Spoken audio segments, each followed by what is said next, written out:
తమిళనాడు రాజకీయాల్లో ముఖ్యంగా ఇప్పుడు కాంగ్రెస్ కీలకంగా మారింది. కాంగ్రెస్‌కి ఏమొచ్చేసి డీఎంకే కావాలి.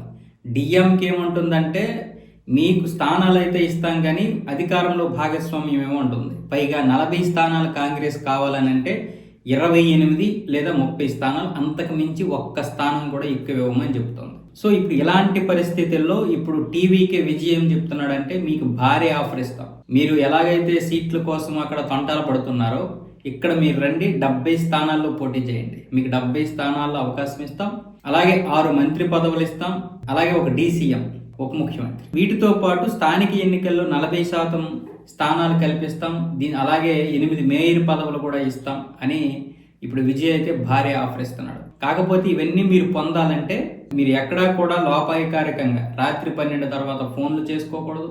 అలాగే రాహుల్ గాంధీ వచ్చి నన్ను నేరుగా కలవాలి. రాహుల్ గాంధీ వచ్చి నేరుగా విజయ్ని కలిసి మేము పొత్తు పెట్టుకుంటున్నాం అని బహిరంగంగా ప్రకటించాలి.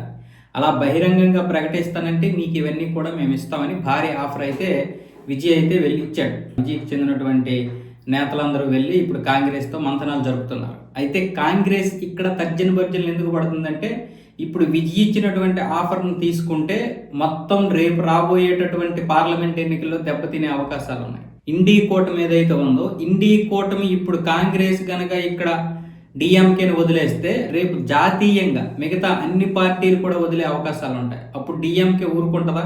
డిఎంకే చేతిలో ఉన్నటువంటి ఎంపీలని అవసరమైతే బీజేపీకి ఇస్తుంది, లేకపోతే తటస్థంగా ఉండిపోద్ది, కానీ కాంగ్రెస్కి ఇవ్వకపోవచ్చు. అలాగే ఇండీ కూటమితో భాగస్వామ్యమైనటువంటి మిగతా పార్టీలు టీఎంసీతో పాటు మరికొన్ని పార్టీలు కూడా కాంగ్రెస్ నమ్మవప్పుడు. సో అందుకనే ఇప్పుడు కాంగ్రెస్కి ఇంత భారీ ఆఫర్ ఇచ్చినా కూడా విజయ్ పార్టీ వైపు వెళ్ళలేకపోతుంది. విజయ్కి ఇప్పుడు కాంగ్రెస్ వస్తే కనుక ఓటు శాతం వచ్చే అవకాశాలు ఉంటాయి, పైగా బలం లేదు. ఇప్పుడు కాంగ్రెస్, డిఎంకే, బీజేపీ, అన్నా డిఎంకే పోటీ చేస్తే మధ్యలో విజయ్ చేస్తే విజయ్ ఇప్పుడు ఓట్లు చీలిపోయి అన్నా డిఎంకే, బీజేపీ బలపడిపోయినా బలపడిపోతుంది. అప్పుడు ఏంటవుద్ది? ఇటు విజయ్, అటు డిఎంకే ఇద్దరు బలైపోతారు. విజయ్కి డిఎంకేకి పడకపోవచ్చు, కానీ వీళ్ళిద్దరి సిద్ధాంతాలు ఒకటే. రేపు అధికారంలోకి వచ్చిన తర్వాత విజయ్ ఏం చేస్తాడు? డిఎంకే సిద్ధాంతాలనే ఫాలో అవుతాడు, అంతకుమించి జరిగేది ఏం లేదు.